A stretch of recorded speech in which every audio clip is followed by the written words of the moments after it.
แจกไอติมค่ะพี่น้องค่ะมีแนวตา2 อันก็เลยบอกพอกันเลยซ่าในนิดนึงพอในผู้รับเราที่เราเจ้าสิวันใหญ่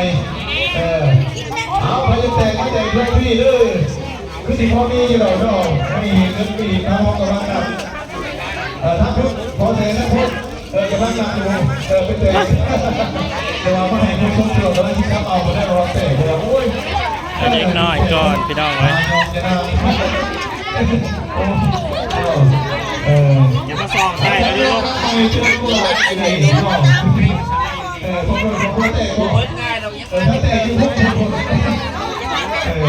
วินหัวย้อนอยู่รถวันนี้ท่านาก็จะแจกน้ำพี่น้องท่านนี้ก็จะเป็นโรงทานไอศครีมนะคะพิธีเขาจะ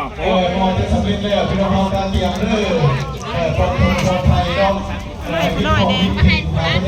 อยเนี่ยคุณเอาข้อ1เนี่ยให้ร้านจะคน2ร้านน้อยทั้งหน้าก่อน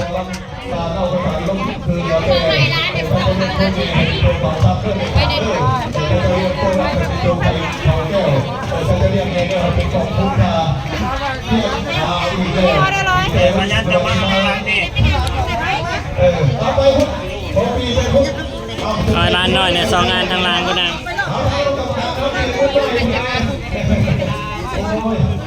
พี่น้องเราบาดนี่เนาะจะได้ไม่ใหญ่ใช่ยังพี่น้องเราหมวดเนาะมาบุญบุรีโอ้ยอยู่ในหมวดพี่น้องเนาะผมกำลังใจพี่น้องเราเด้อที่มาใส่บุญทุกคนทุกคนทุกคนมาใหญ่ต้องได้ผู้บาดจากเข้ามาเองได้จากเมื่อจากพี่น้องเราให้ได้บุญต้องจัดเวลาเลยเนาะถือว่าไม่เคยมีในประวัติศาสตร์พี่น้องเราโกงซ่านี่ปนีปได้ขึ้นแต่ละปีนะโอ้ย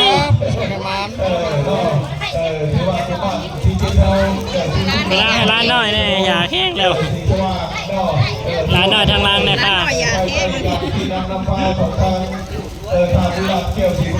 รุ่นนักแตกบ่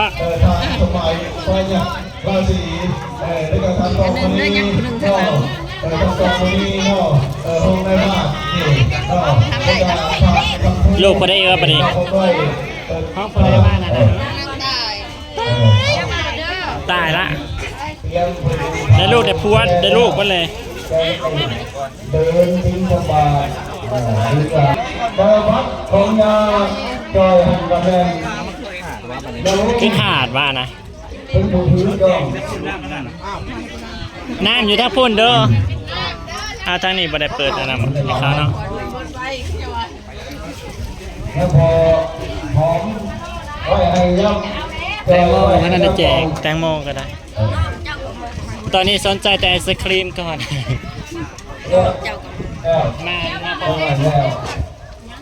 มันมาฟ้อนเป็นไงนี่ประธานนายกกรรมการเนาะบอกเลยบอกเลยไปถือเงินมาเอามาในเรื่องเงินอย่าเปลี่ยนกันเด้อเอาคุณเอาเงินมันแบบนี้เขาก็ว่าอยู่เรื่องนั้นผมไม่ถูกเปลี่ยนได้ยังผมหาได้เลยจะว่าเอาเงินบริเอาได้ยังไงผมจะมาขอเปลี่ยนเซลผมมีเงินแรกอะไรก็เดินเอาคนเอาเดินรอคิวข้างหน้าคุณรอทางนี้บ่ได้เด้อต้องรอคิวทางหน้าขยันได้ตาจางเดียวจะควายจักยาจะเถื่อนแล้วลูกหล่ะฮะโอ้นอนไปต่อคิวไปนอนไปไปก้าวขึ้นยาใช่ไหมมันเบิดก่อนนะจังเป็นมันเบิดก่อนใส่ในละซ่าพี่น้องโทรศัพท์กันเลยเอาบอโฟกัสใส่ข้างนอกกระแจจะเป็นเขาว่าถ้าได้ออกไปแล้วก็เอาทางนี้ก่อน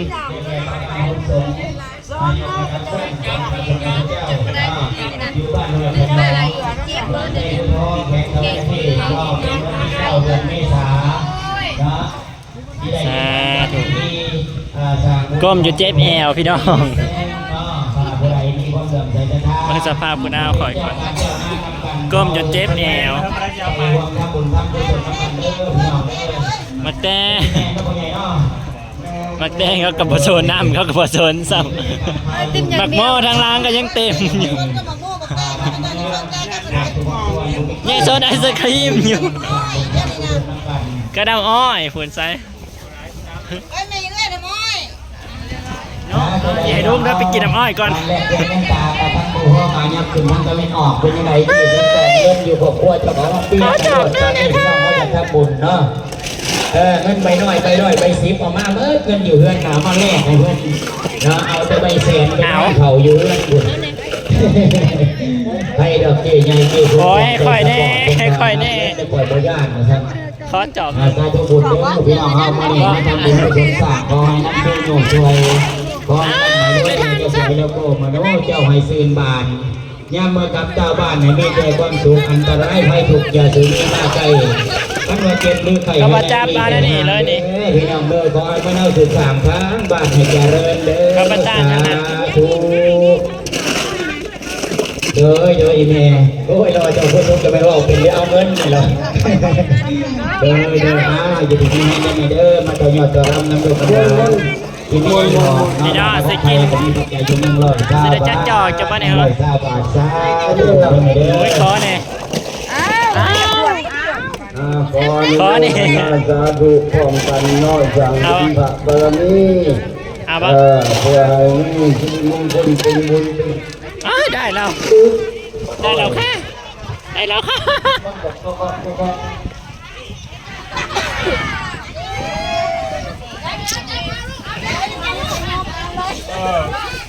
ตอนนี้คนไอ้ทำพิธีเดินเทบาทตาลูกหลานข่อยมีแต่ลูกแต่หลานข่อยบ้านนี่นะฮะจะแถวให้เมื่อกี้นี่แตกแล้ว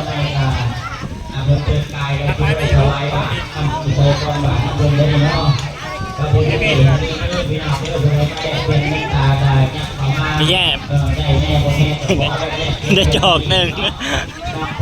ตื่นวัดค่ะยังมาดันเครื่องทางค่ะทางนึงน่าจะเป็นลมหมดแล้วนี่แต่อากาศบ่ฮ้อนมานี่อากาศฮ้อนนะโอ้ยบ่ไหวน้ำบ่ได้คายเลยน้ำก็ได้น้ำก็บ่ได้คาย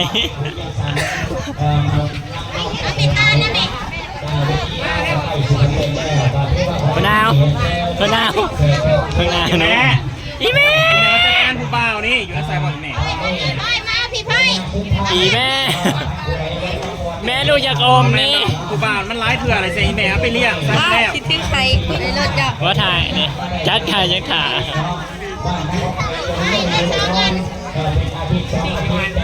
อีแม่ประทานให้แม่ก่อนฝุ่นทั้งฝุ่นอีแม่อีแม่ก็ไปอีแม่มาเอาร้ายเถื่อพวกเลยเอาละเถื่อโพดแล้ว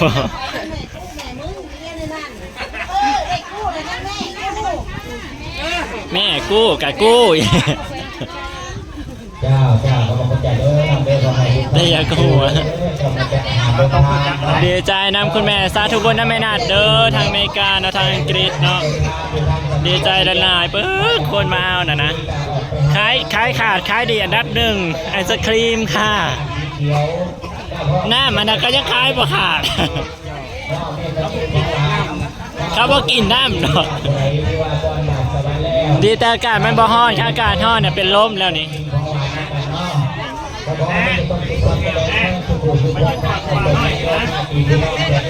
แม่มาเยอะนะให้ผู้บ้านน้อยนี่ห่างเราเสียก็ได้ช่วยไว้ลุง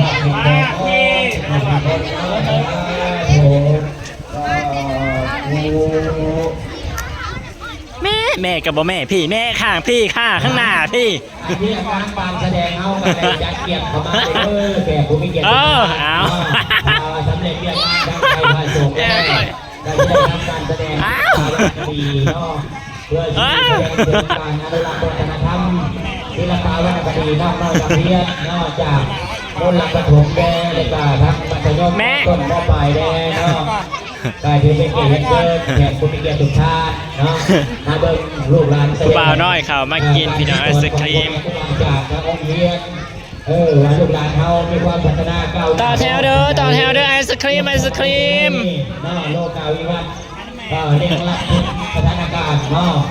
การเห็นการสร้างการจบปัญหา ไปเลยแม่เขาสิได้หนาเวทีมาเต้นเด้อผู้บ่าวน้อยเอ้ย เนาะแต่นั่นกาพอเกิดเชิญแก่ผู้มีเกียรติทุกท่าน โรงทานเยอะแยะค่ะแต่ว่าขายดีคือสุดไอศครีม การแสดง น้ำก็ได้ขายอยู่เด้อค่ะอย่ามาบ่ได้ขายเด้อได้ขายอยู่ เป็นผู้ทำการบรรเลงวงดนตรีของมีของมี เข้ามากของแซ่บอันนี้ก็ได้ขายอยู่ค่ะคุณแม่ค่ะนี่ค่ะได้ขายอยู่ค่ะขายแต่คนงานเท่าไรเนาะคนงานแบบทีมงานเท่าไรเนาะ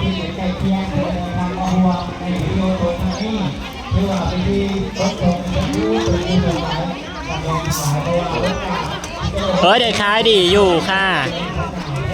ได้ขายดีทุกอย่างเลยมื้อนี้อ้าวข่อยหัวมุนอีกแล้วพี่น้องข่อยหัวมุนอีกแล้วบาง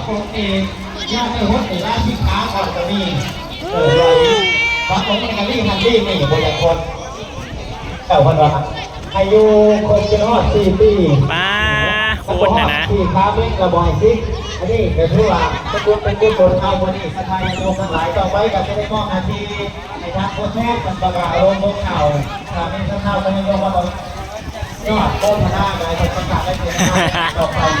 ล่าสุดหันล้างใส่แล้วพี่น้องล่าสุดหันล้างใส่แล้วเปลี่ยนหุ่นจุ้ยนั่นน่ะบ่ไหวเมื่อยแล้ว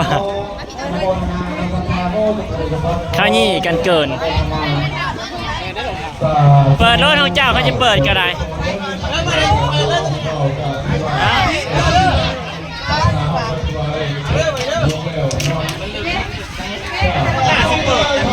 เปิดแต่เฮิงก็บอก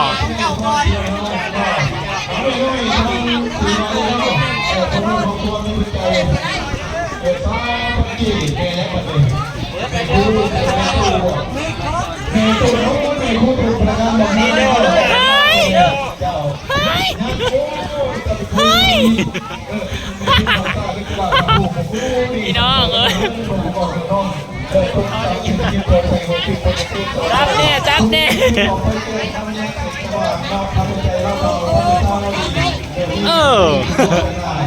น่าแห้งกันแย่กว่าเก่าป่ะนี่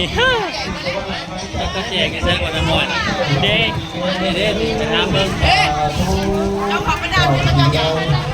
คิดพี่คิดถึงได้ว่าให้รับเปิดให้กันแย่กว่าเก่าป่ะนี่ให้กันแย่กว่าเก่าเฮ้ยนั่นแหละเว้ย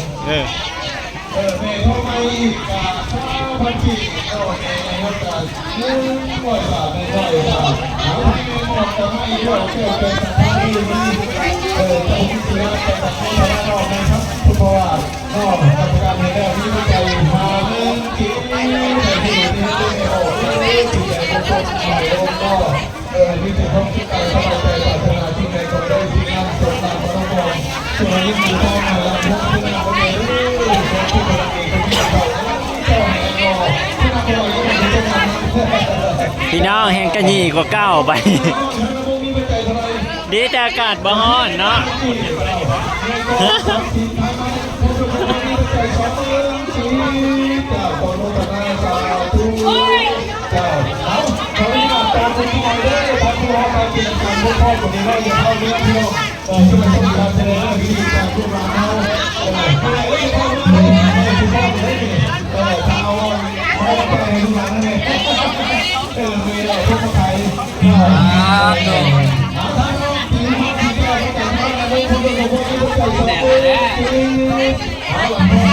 เพิ่นแล้วบ่จักย่างอยู่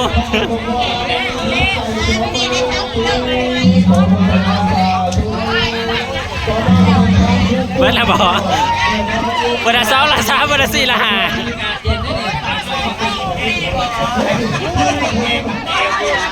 หาต้องจ้าให้เขาเขาจับเองนะมันลายหาต้องจ้าให้เขากระซ้ำมันมาคู่กันผู้ละสามละสี่เขาจับเอาเองนะแม่ยีเดา57แต่มันมาคู่กันหาต้องจ้าให้เขาอันนั้นนะ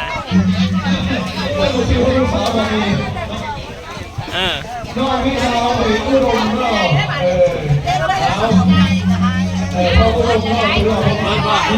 เบิร์ดแล้วหมักหม้อต่อนะไปดิ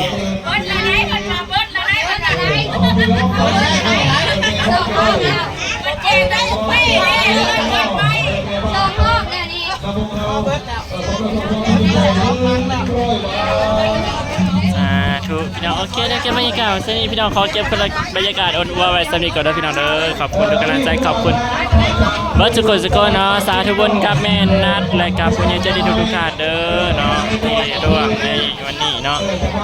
วันละก็คือแม่นัดทางอังกฤษเนาะเป็นเจ้าภาพ